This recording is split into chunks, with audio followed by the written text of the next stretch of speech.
Welcome to the JP8 report. This is James Pierce with the JP8 report, episode 402. All right. And I got a cat meowing outside my door. Okay. We'll just bear with it. And then my wife says, shut up to the cat. Alrighty. So welcome to the JP8 report. Thank you all very much for tuning in today without the cat. So as we get started here and get ramped up, we got all of our areas on. That's good. Wow, cool. All right. So click the follow button as we get started, and then click that like button, and then let's chat a little bit. Okay. I'll put some chat numbers in there. It's like Dan Bongino was saying today. I'm wearing one of his shirts. So, and he's like, I'm from Texas. Like dying. I was eating breakfast this morning watching him. It was like this. He was tearing me up, man. That was so cool. I love watching Bongino. I'm one of his P1 listeners. Years I've listened to him. And the 1 year 11 months or 10 and a half months he was gone. That was hard. But that's all right. I'm glad he's back. Follow, like, and then chat, please. Okay. And then look at that. We got COVID for life on here. Put those Texas flags in there. Yes. Thanks a lot, Ricky. I appreciate that. All right. So let's get started here. America 250. Since we don't do America 250 on the morning brief anymore. We only do it during the JP8 report. All right. This is the letter from Samuel Cooper to John Adams on the 27th of May, 1776. And by the way, 27 May, that was my basic active service day in the Army. Wow. 1988. All right, there we go. Samuel Cooper to John Adams. I find, let's see, how do we do this? I find by your letter on the 16th that you had no expectation of the disagreeable news from Canada. Our accounts from thence have not been very perfect. According to these, a reinforcement from Quebec came up the river before the city on the 6th of this month. Our army suddenly retired, leaving a good part of at least of cannon baggage and their sick. They had determined, it is said, in a council of war before they saw the reinforcement sent most probably by General Howe to raise the siege, having many sick but a few hundred effective men and but a few days' provision. Our successors to that army, it seems to have proceeded slowly. The season and the climate must have occasioned great difficulties. Arnold's, that would be Benedict Arnold, firmness and perseverance in what he had encountered are astonishing. No one here blames the retreat. It is supposed absolutely unavoidable. I hope our army there will soon collect together and make an effectual stand. Everything must be done to keep the enemy from possession of that country. It seems likely to become a chief seat of war, and what now appears against us that it is turned out in our favor. I wrote Mr. S.A., which would be Samuel Adams, about a fortnight past what our house had been done respecting independence. They afterwards reconsidered their vote and threw it into the form that you have no doubt seen. I knew not of this altercation when I wrote. The repulse given by our two little vessels of war to the men of war's boats here grows more important than the circumstances are known.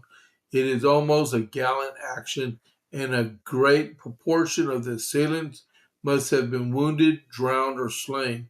I imagine the account of the saltpeter made here would appear almost incredible to you. You may rely, I think, that there is no fraud, but part is superior in quality to much that is important. I made particular inquiry some days ago, and 14 tons had then been taken into the province store and the bounty paid. Has any colony exceeded this? You have doubtless have been made acquainted with the steps leading to the enlargement of our House of Representatives, Boston since 12, Salem 6, Newburyport 5, and a gentleman gave me this moment a list I enclose you. The resolve of Congress you sent me in a highly important and great acceptable here. It is impossible long to defer a confederation, and the difficulties may be less and sooner surmounted than is imagined. May heaven still conduct your counsels with much esteem and affection. Your obedient, humble servant, Samuel Cooper. All right, pretty good letter. All righty, so now we got the armament shop. Whether you're looking for your first firearm, upgrading your setup, or need expert service, Jason at the Armament Shop is Copper's Cove's premier source for all things shooting. Browse our wide selection of pistols, rifles, and shotguns, backed by top-tier gunsmithing for repairs, along with reloading supplies and professional cleaning to keep your firearm in peak condition. Need a transfer? We make FFL transfers fast, easy, and affordable. Need your CHL? Jason can handle those classes. He has over 3 decades of experience. Visit the Armament Shop today at 115A West Avenue D in Coppers Cove, or call or text 254-560-2023, or visit www.armamentshop.com. That's www.armamentshop.com. The Armament Shop, your safety, our priority. All right. Meanwhile, back to the rest of the story. All right, so we have the Iran update. Right now, the president is in, I was just watching right when I came on the air. I've just turned it over to the screensaver. They were doing a cabinet meeting, he said the 12th cabinet meeting of the administration. Remember, Autopan had 4, I think, in 4 years, but he's at 12 already, and he's not even halfway done.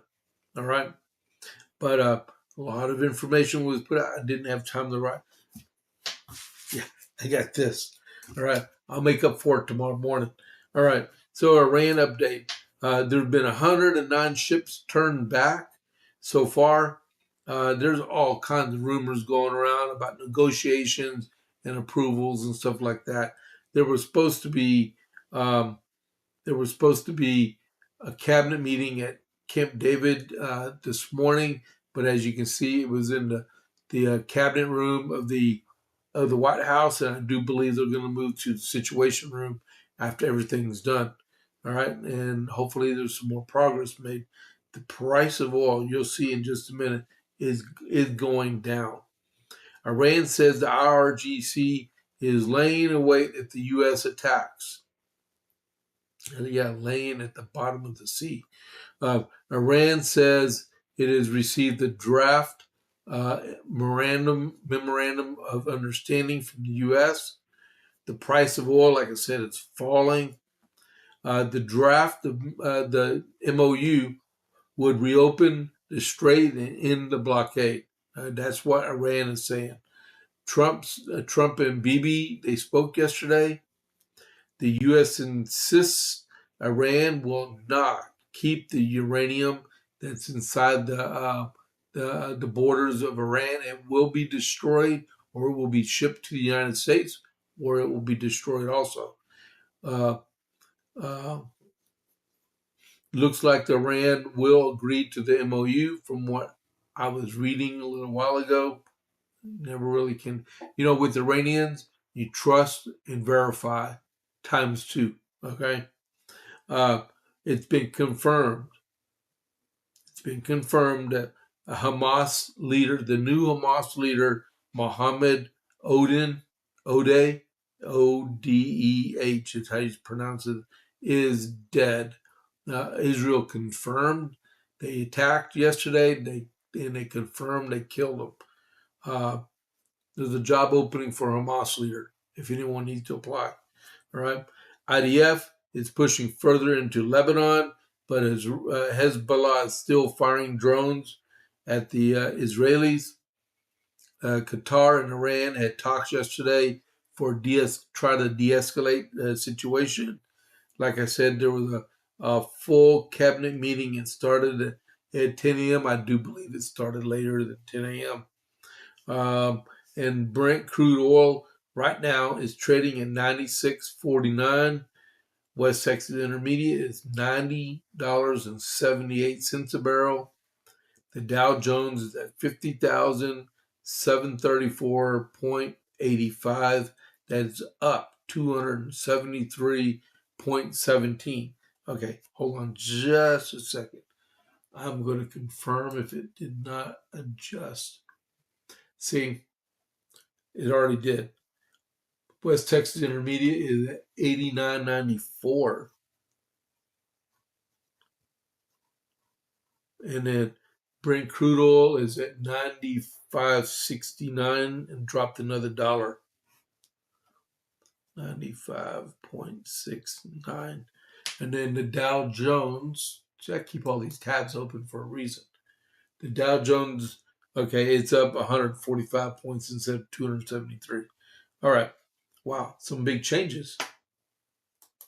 Right here, I'm going to refresh the screen. It's still on the title page. There we go. All right. Election results. We're going to go into the elections for here in Texas. Everything. I think everybody and their dog was a Texan last night around the country because that's what everyone was talking about with the Texas runoff primary. I mean, everyone. They thought they knew everything but Texas. Me, I was born and raised here, so I know what I'm talking about. All right. So, U.S. Senate. The U.S. Senate, Ken Paxton defeated John Cornyn 64-36. John Cornyn has been U.S. Senator from Texas since 2003. And he did say last night he will respect the results of the election, and he is a Republican. All right. Texas Attorney General MAGA Mays Middleton, defeated Congressman Chip Roy 56-44.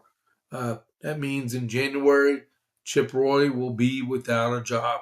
He will no longer be in politics. Texas Railroad Commission, Beau French, defeated the incumbent, Jim Wright, 51-49. Another incumbent gone. And then Criminal Court of Appeals, place 3. That was an open seat. Tom Smith defeated Allison Fox 58-41. All right. Yeah, that was an open seat. Coryell County Judge, that was Rob Irwin, defeated the incumbent judge, Roger Miller, 64-36. Wow, that was a crushing defeat. That's exactly the same spread as the U.S. Senate race. Wow, I'm looking at it right now. Coryell County Commissioner, place 2. Tully Meyer defeated the incumbent Scott Weddle 53-47. That race was pretty competitive the whole way. County Commissioner place 4, Ray Ashby, won 60 to 40 over Justin Smith. Ray Ashby was a previous county commissioner. He was beat 4 years ago, and now he won his seat back. Okay, just like President Trump did. All right, and then in Bell County, that's in the southeast area of Bell County near Salado. You had the Justice of the Peace 2 race. It was Mike Tice against. Oh man, I forgot his first name. Okay, Mr. Sapp. Mike Tice, veteran, DPS officer, and wanted to be the Justice of the Peace. He won 54 to 46. So congratulations, Mike Tice, Ray Ashby, Tully Meyer, Rob Irwin, Tom Smith, Beau French, Magamaze Middleton, and Ken Paxton. Congratulations to all y'all winning y'all's races. Also, Alex Mueller, she's another veteran. We'll talk about her in a few minutes. Defeated Briscoe Kane. And then Menifee defeated Al Green. So Al Green is done. He's not even going to be in the general election. He was going to get beat anyway in November because his seat was redistricted. So he doesn't have the political population to be able to support his candidacy. So he's going to watch from the sidelines. No more wagging a cane at the president in a speech. And De La Cruz beat Lujan for Congressional District 35. De La Cruz is a U.S. Air Force veteran. And Mr. Lujan, yesterday or over the weekend, his campaign was criticizing Lujan about his 100% disability status, and said he didn't really earn it and he didn't need it, and he was just using it for a property tax deduction. And he was clobbered over it. But De La Cruz won. That's good. And then Godelinda, whatever her name is, she was the lady that was threatening to put MAGA supporters and Israel supporters in ICE facilities to retrain us, right? She lost. She got beat like 70 to 30, all right? But she wouldn't have won anyway because the winner of that contest has got to go against De La Cruz. De La Cruz is going to win that race also, all right? So those are election results. I still got stuff about elections in here. Man, it was a fun night. It was good. I'm telling you, and I'm about to get into this right here. John Thune. John Thune. You know, you were a great congressman. And people respected you. And you moved over to the Senate. And you were good when you first got here. But when you became the majority leader, I do not know what happened to you, but something definitely happened. Because you got scared. You got scared. And you got issues now. Mitch McConnell's gone. Tom Tillis is gone. Or going. They're going. Lisa Murkowski is an endangered species. She won't win re-election, right? Susan Collins has got her. She should win. Okay, we'll leave her alone because she's a special case. And John Cornyn is gone. Bill Cassidy is gone. Your whole PST around you, your protective service team, the guys that protect you from everything, they got beat or they're retiring. You got serious issues ahead of you, and I ain't even read this yet. I will in just a second. Look, my advice is Senator John Thune, because Scott Pressler is going to another state to look for someone else to campaign to make yourself weaker than you already are.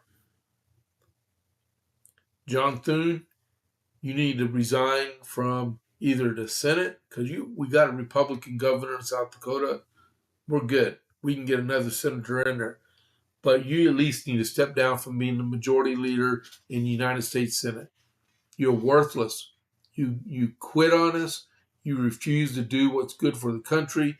You challenge the president while we're in the majority in Congress. You thumbed your nose at him and you acted like you were a Democrat. You acted like the Senate was the Republican Party was in the minority, and you didn't want to fight for the president of the United States. So you need to step back and give the reins of the Republican leadership to somebody else, because your days are numbered. In 2028, you better hope Kristi Noem don't run against you in the state of South Dakota, because your days are numbered, man. You are an endangered species in the United States Senate. I don't know who's calling. Well, who cares? I'll let it roll over to voicemail, and it went to spam. All right. But yeah, John Thune, you are in deep, deep trouble. Okay, so here we go. Already. We're at 12:21. We're doing fine. All right. How you doing, Ricky?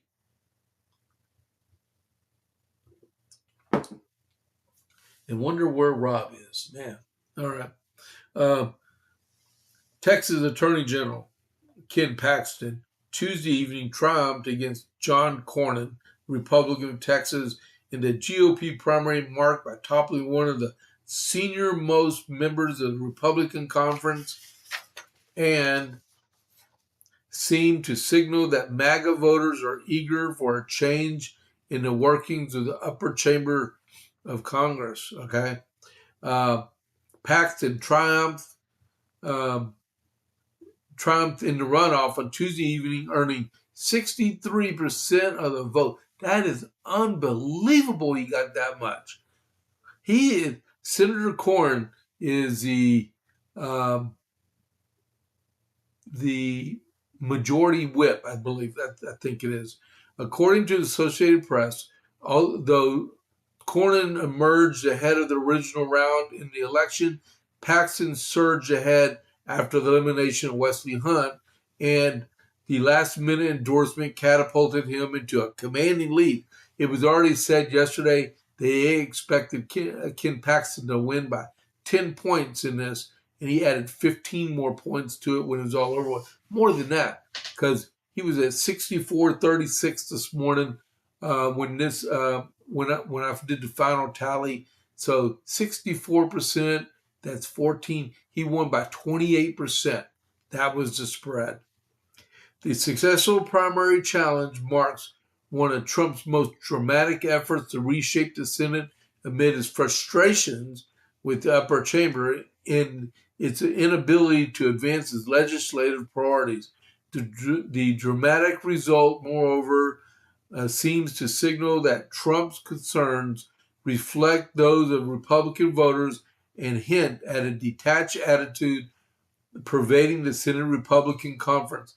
To be sure, Paxton winning the Republican nomination doesn't guarantee his entry into the Senate, as the dramatic candidate James Telefrico, low T Telefrico, is expected to be a formidable opponent. No, it's not. Who wrote this one? Ben Waden, okay, because John Solomon would not have wrote that. Low T Telefrico is going to lose.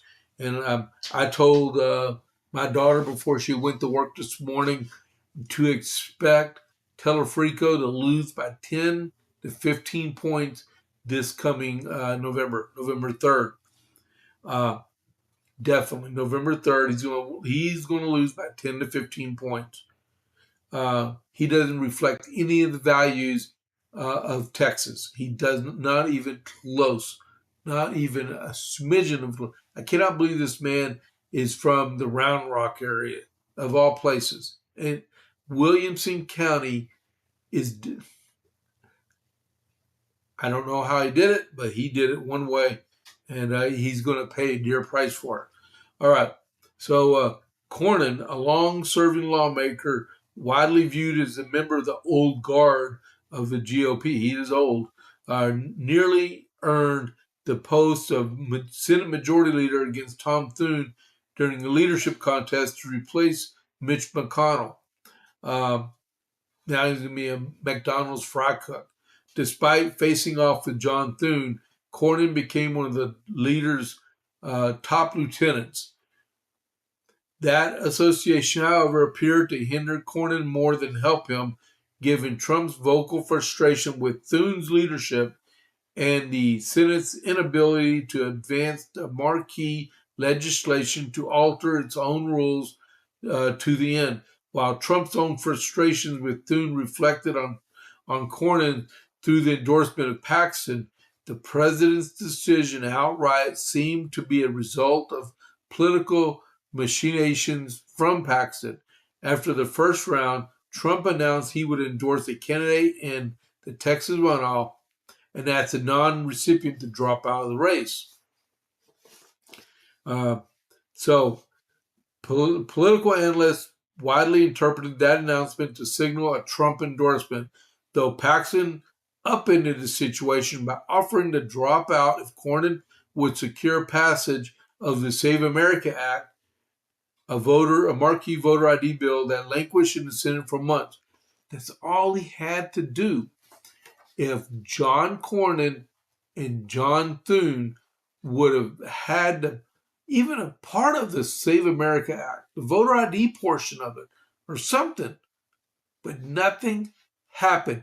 He kept using the excuse of, we don't have the votes. What did the whip in the Senate do to marshal up the votes? We had Tom DeLay. They used to be he was from the Houston area, right? In the Texas legislature, wait a minute. No, he was in the U.S. House of Representatives. He was a whip, right? And when him and Newt Gingrich were in charge of the Republicans and in the majority of the House of Representatives, he was the whip, and his job was to whip up the vote for what we needed to do. And that Congress passed so much legislation, unbelievable. They were very successful in everything they did. Why can't they do it now? Are these senators so independent-minded that they won't listen to the leadership? That seems to me that there's a problem with the leadership. If the definition of being a leader is the ability to convince another person to accomplish a task or an assignment. That's what it is. It's in the Army terms, it's a little bit different, but it's the ability of a person to influence the actions or the task of another person. And John Thune has not the ability to be able to do that. You have a bunch of wannabes. They have their own agendas in the Senate and in the House. Speaker Johnson has the same problem over there.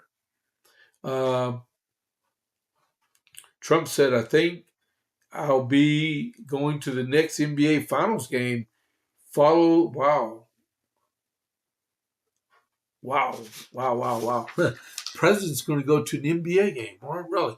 But back to this. All they had to do, I said, Speaker Johnson's got the same problem in the House. All right. Now, one of the problems in the House is the Freedom Caucus. They refuse to listen to the Speaker of the House. They caused Speaker McCarthy to lose his seat 2 years ago and put Mike Johnson in. They do not like anything. Anything. You can be part of the problem or you can be part of the solution. All they did was say no, no, no, no, no, no, no. Well, a majority of the House Freedom Caucus is no longer going to be in Congress come January 2nd. They're going to be starting fresh, right? My suggestion to them, hopefully, will still be in the majority. We should be, but we need some good, clean leadership. Guys that the whip can talk to and get them behind the speaker to pass the final 2 years of the president's agenda. We got to. We got to protect our country from destruction from the Democrat Party or the president, Democrat. All right. Um, so, like I said earlier at the beginning of this, John Thune needs to step away from the leadership of the Senate. Let someone else run it. Stay a senator. Come on. Just step down. There's been many instances of people stepping away from leadership and just being a regular Joe or regular John, right? Just do it. Let someone else. Plenty of other good senators. Let Senator Tuberville. He's leaving the Senate anyway, right? Because he's running for governor. Let him be the Senate Majority Leader until the time he leaves, right? Just do it like that. All right. Next.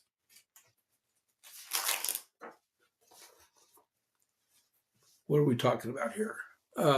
President Trump and Texas Attorney General are the winners in Lone Star State's bitter Republican Senate battle primary, which has spanned for more than a year and become the most expensive Senate primary in history. Paxton, who was endorsed by Trump just 1 week ago, defeated longtime Senator John Cornyn in Tuesday's runoff for the Republican nomination. Paxton now faces Loti Talafrico in the general election in a race that is among a handful to decide if the Republicans can hold on to their majority.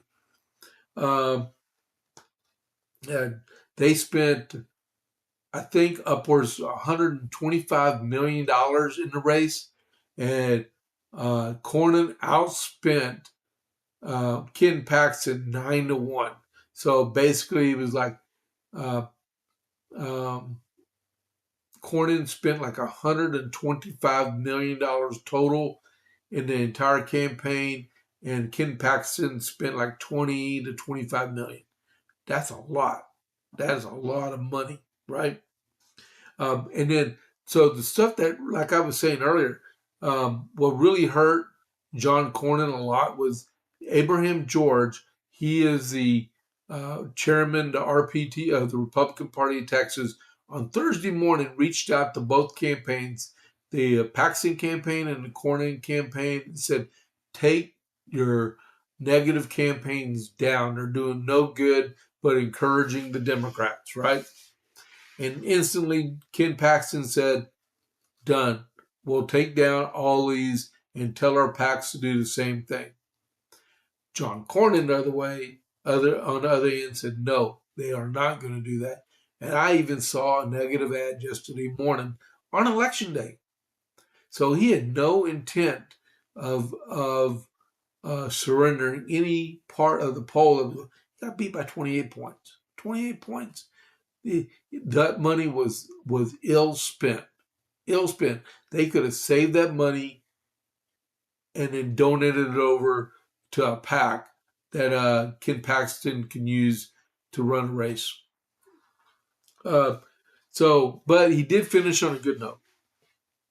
John Cornyn, speaking to reporters after the race was called, said, I've always supported the Republican ticket, and I intended to do so again in this general election. That's a good point. Ken Paxton, in his victory speech, delivered an olive branch to the senator and his supporters. He said, I want to thank John Cornyn for his service to this state. John has dedicated much of his life to serving Texans. He's supported diligently for years to help Texas and for the spirit of service to this Lone Star State and our nation. I'm very grateful.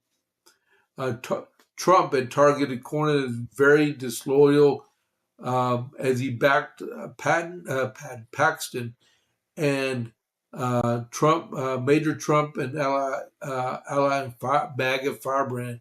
In the final days of the runoff campaign, the ballot box began.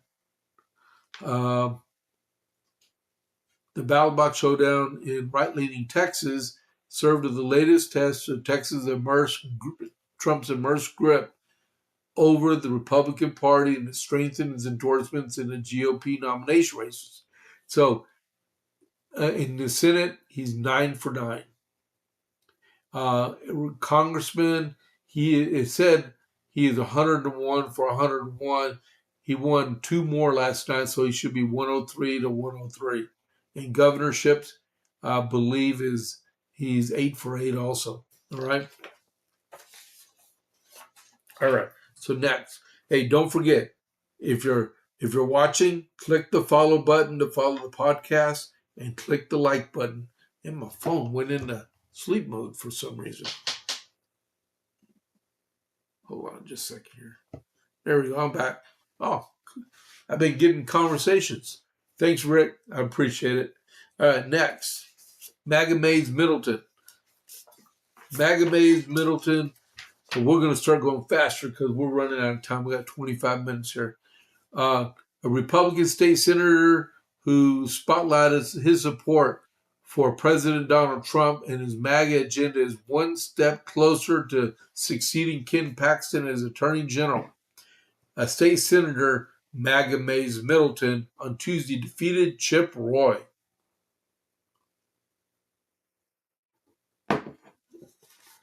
All right. He defeated Chip Roy, one of the most conservative members of the U.S. House, for the Republican Attorney General nomination in Texas. The ballot box battle between Roy and Middleton, the president of an independent oil and gas company, turned bitter and expensive and partially became a test of which candidate was more of a fighter for Trump and his American First and MAGA movements. Middleton was who edged Roy in the March primary, dished out $17 million of his own money to back his campaign. But Roy, a former assistant attorney general and former chief of staff to conservative Senator Ted Cruz, received a late surge in fundraising from major backers. We've gotten financial support necessary to compete with my self-funded opponent who got his inheritance money that he can just spend, Roy highlighted in the Fox News event on the eve of the runoff. Roy argued that Middleton's lack of courtroom experience would make him a poor attorney general. Yeah, but he's the attorney general. That's why he has attorneys that work for him to do that work. He can just direct traffic. Being a good leader is being able to delegate, right? Man, I keep getting phone calls and stuff. This is crazy. And I know it's someone I don't know because there's no name that goes on. So they're staff, they're, what do you call them? Spam calls. All right. So, but honestly, both men would be very, very good attorney generals. Mays Middleton, he came up on top. So he's it, right? Like I said, don't be butthurt. Get behind the nominee and get him across the finish line. We cannot allow there has not been a Democrat in statewide office in Texas since 1993, when Lloyd Bentsen resigned. Okay. So we need to keep it up. All right. Next. Alex Mueller. Alex Mueller took down a very popular Briscoe Cain. Alex Mueller, a female Army combat veteran and energy executive backed by President Trump, is one step closer to winning election in the House. Mueller defeated State Representative Briscoe Cain in a GOP primary runoff in a Houston-based congressional district Tuesday. The matchup is a solidly Republican district with another test of Trump's endorsement power, which has proven to be decisive in several high-profile races this year. The president endorsed Mueller shortly before the first round voting in March, which he emerged as the top vote getter with 36% of the vote. Mueller notably received a boost from the conservative Club for Growth, which is frequently one of the top spenders in GOP primaries. Congressman Jim Jordan from Ohio also backed her campaign. Because Mueller did not secure a majority of the vote, the race went to runoff against Kane, who came in second, and he only had 31%. But it was even worse last night. Kane has served in the U.S. House of Representatives since 2017 and was endorsed by Greg Abbott, our governor. He is viewed as one of the most conservative members of the state legislature and has touted endorsements from the NRA, Concerned Women of America, Young Republicans of Texas, and the Texas Homeschool Coalition PAC, among other Republican-aligned groups. The primary winner will face environmental activist Lucia Gutierrez in the general election. The newly redrawn seat is widely expected to flip Republican control and is rated non-competitive by the Cook Political Report, and would have carried Trump would have carried the district by 20 points in 2024. Republicans withdrew the Democrat-heavy seat last year as part of the GOP-friendly redistricting that effectively ousted Al Green, right?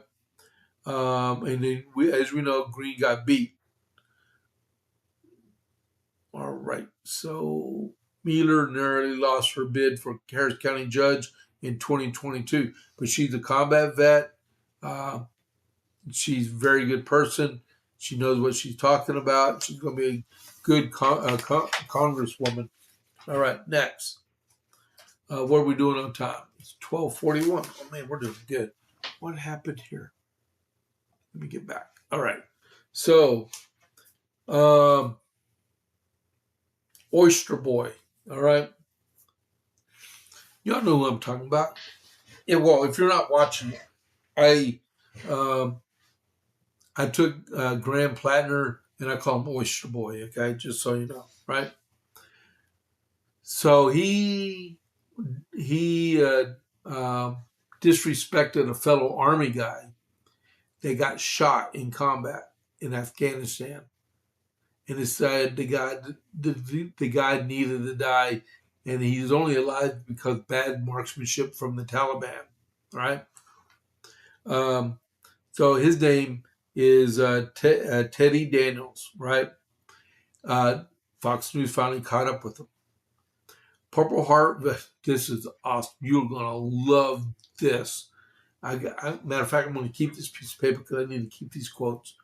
Purple Heart veteran who was mocked online by Maine Democrat Senator candidate Graham Plattner issued a blistering response to a video of Plattner declining to apologize or acknowledge regret over the comment.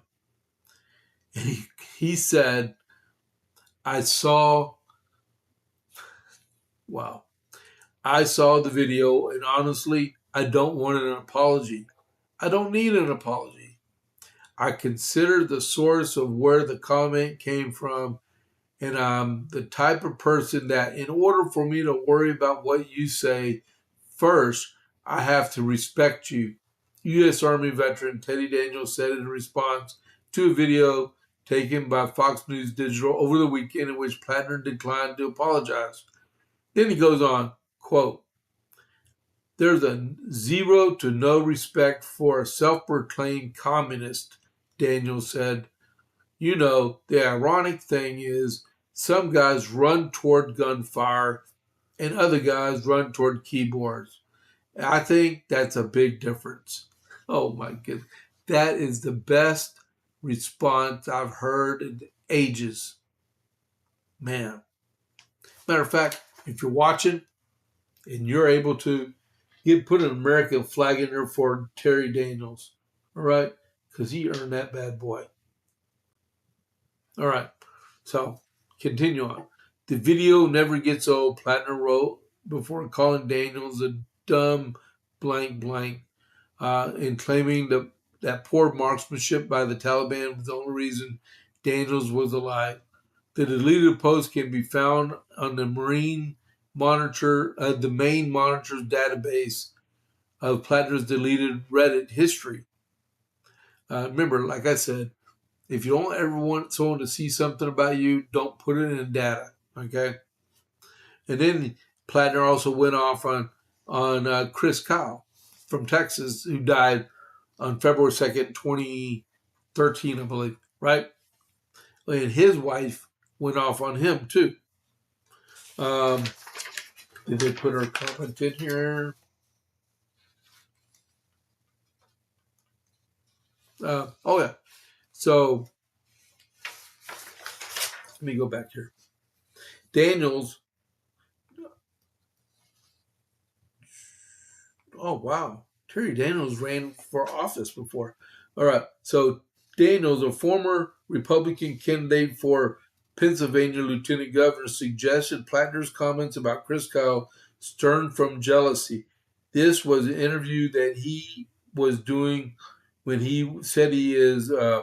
So this was premeditated, and there was no trigger for there was no trigger there for him, except for the fact that Chris Kyle was a man 100 times greater than Grant Plattner, Graham Plattner, in shoes that he could never ever fill. Daniels added that if anyone deserves an apology, it's the children and children of the widow of Kyle. I believe he owes them an apology to their face.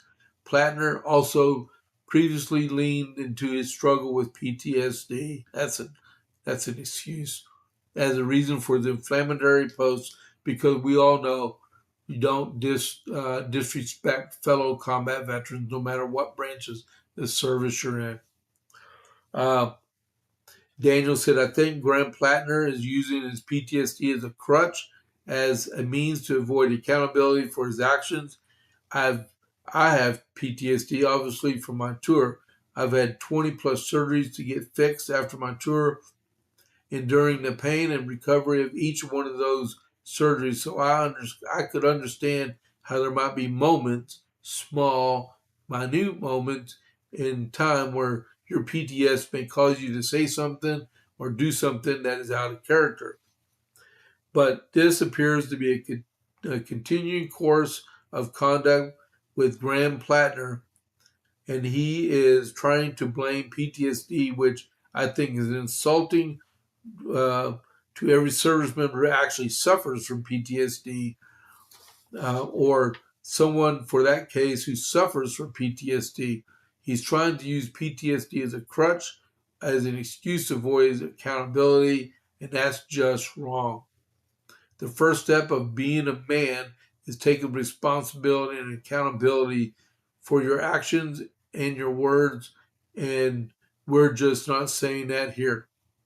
Plattner supporters have defended some of the controversies as locker room talk, or simply an example of soldiers having a dark sense of humor to get through hard times. No, you don't do that ever. Wow. I'm keeping this one. Let me put this in my stock of stuff I keep. That was, whoo, oh, Dougie. All right. And then we'll just do this one. So this one article I saw this morning or last night, Pam Bondi. Y'all need to pray for her. She's in recovery now, but she got removed out of her seat as Attorney General. She's going to another area. But in the meantime, it was discovered that she had thyroid cancer. So it says, this is out of the New York Post. Pam Bondi was diagnosed with thyroid cancer shortly after President Trump removed her as Attorney General. Bondi, age 60, underwent treatment for the disease and is recovering. The revelation comes amid a report that Trump has tapped Bondi to serve on the AI Focus Advisory Committee. And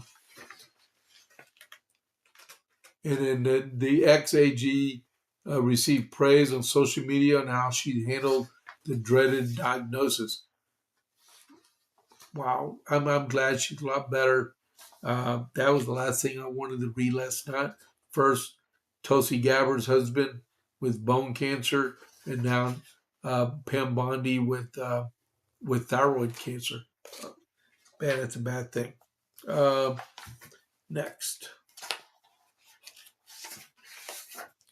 So, in Europe we have, hold on.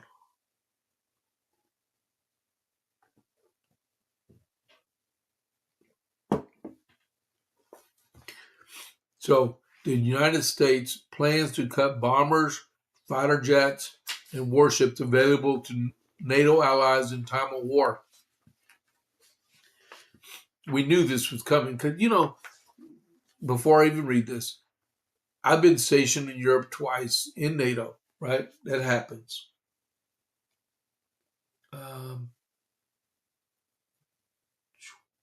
Hold on. I got to get my screen back up. There we go. So, obviously, over the last course of 40, 50 years, Europe has not paid their fair share. They refuse to comply with the wishes of the United States to keep their militaries up to a standard where they don't have to rely on United States troops all the time. We have to be ready to support each other, vice versa. What happens if we were attacked on our shores, which is hard because we have two oceans between us, and then we have Canada, which is a NATO country, and we have a friendly country, Mexico, to the south of us. It ain't really going to happen to us. But in Europe, every one of those countries' military should be able to stand up and defend themselves until we're able to get over, not just get ran over, but to stand shoulder to shoulder with other NATO countries and be able to stand and fight. And it's not there, right? And we've seen that with Iran. They refused to come to our aid. The U.S. is set to reduce the number of the bombers, fighter jets, and warships available to NATO allies during times of crisis. U.S. Defense Secretary Pete Hegseth informed NATO officials in Brussels last week that the U.S. would shrink its available resources for the bloc, including cutting the number of strategic bombers by half. The number of U.S. fighter jets deployed would be cut by a third. American envoy Alexander Velez Green told NATO members, according to the outlet. As a waste paper, I should have just read this from the screen. The U.S. Navy reportedly said it would no longer provide nuclear submarines to the alliance and deploy fewer destroyers than before. The push to reduce U.S. forces in Europe, which began as a Cold War bulwark against the Soviet Union, has accelerated under President Trump, who has long criticized NATO members for failing to fund their own defense and letting their military capabilities languish. Europe has ramped up its defense spending in recent years following the Russian invasion of Ukraine. The U.S. currently has 68,000 active duty troops, that be from all branches, in Europe, in bases across the continent, though most are stationed in Germany, which their military couldn't defend a Boy Scout troop. Pentagon Policy Chief Eldridge Colby previously stated that the U.S. will continue to use its nuclear weapons to protect NATO members.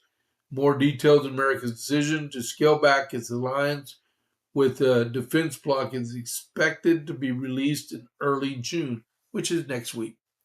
The move comes after Trump slammed NATO for its lack of support, decision going to war with Iran, and to reopen the Strait of Hormuz by force, as well as a failed bid to take control of Greenland.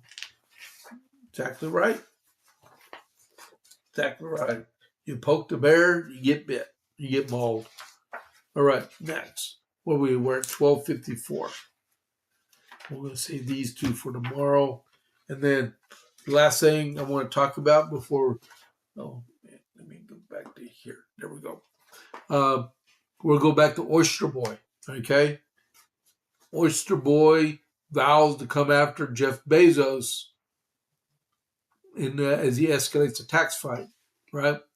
State Senator Graham Plattner blasted Jeff Bezos for opposing higher taxes on billionaires, rejecting the Amazon founder's argument that raising taxes on the wealthy would hurt economic growth amid a broader political fight over wealth inequality and taxation ahead of the 2026 election. Plattner is going to lose to Susan Collins anyway, but just to crush him in the meantime. During a Monday appearance on MS Now, alongside Bernie Sanders, Plattner argued Bezos' opposition to higher taxes reflected the interests of billionaires preserving their wealth rather than the serious economic concerns about the impact of higher tax rates. I think it's abject nonsense, Plattner said Monday. I think that what someone says when they don't want to see their taxes go up. Plattner went on to argue that directing more tax revenue from the wealthy into public programs would improve the lives of working Americans and strengthen society overall. Because he's a communist, man. He went on to accuse Bezos of promoting arguments designed to protect the wealthy from higher taxes. I think what Bezos, is pitching is propaganda. It's meant to protect himself and protect his crony friends, and we're going to come after them for it. I do believe. How do you honestly believe you tax wealth? So the IRS, all right, Internal Revenue Service, they tax income, whether it be on a W-2 or a 1099 or a 1098. Those are the three main forms you use to tax on, right? Every year due March 15th, April 15th, depending on if it's a business or if it's income stuff, right? And if you do a 1099, you're supposed to do one like every quarter, right? But how honestly do you tax wealth? You might buy it at $20 a share. And like they say, taxes are paper money, right? It's just unimaginable wealth, right? So you spend $20 a share. Let's say you just buy one share, right? And you have it for 20 years. And by the time you sell it, it's worth $25. It's not a very good stock, okay? That means you invested $20 and you only made $5, right?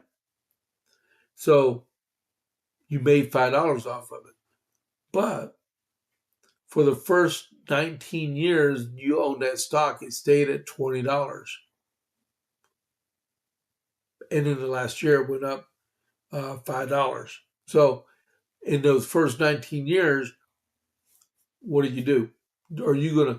Should you have to pay taxes on that $20 share you own that you paid your money in to do that? That's what these wealth people want you to do. On your stock portfolios, they want you to pay taxes on it, even though you have not sold it. You should not have to pay taxes on any of your stocks or your bonds until you sell it. And that's what they call capital gains. Short-term capital gains is within 2 years, and then long-term capital gains is greater than 2 years. I believe that's how. If I'm wrong, someone let me know I'm wrong, right? But he's coming after Jeff Bezos. I said this earlier this morning on the morning brief. Jeff Bezos, the best thing he should do right now, and I don't know how he stands politically. I really don't care. He should write a check to Susan Collins, her or her PAC, and almost self-fund that entire that senatorial campaign against Graham Plattner. Flat out. That's what I would do. That's what I would do. All right. So it's already 1 o'clock. So we went over taxes today. We went with taxes. We went over the primaries, and then the only thing upcoming right now is, well, on the 9th of June, we have the Coppers Cove Conservative Club, which is going to meet at Giovanni's on the 9th of June. And then tomorrow evening, all right, I'm going to put it up on here. We have Pints and Politics at Ranchers in Gatesville. All right. It's from 6 to 8. It's always on the fourth Thursday of the month, right? Come on out. Chip Howell, he runs it. We're going to be there. But yeah, come on out. Get some like-minded people out there. Come on, enjoy yourself. Learn a little about the Republicans in the area. All right. And then, all right. So that's that. We're going to, man, I'm going to check my emails, my voicemail, because that thing's going off left and right. So hold on just a second. Let me finish up.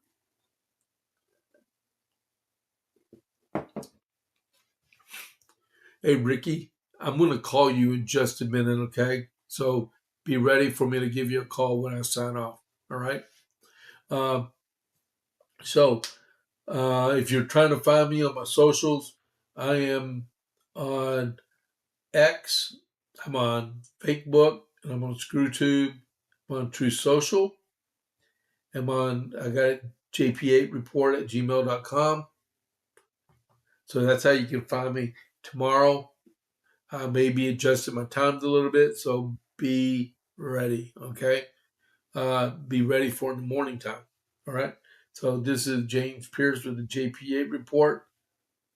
I'll catch you on the flip side. I'm out.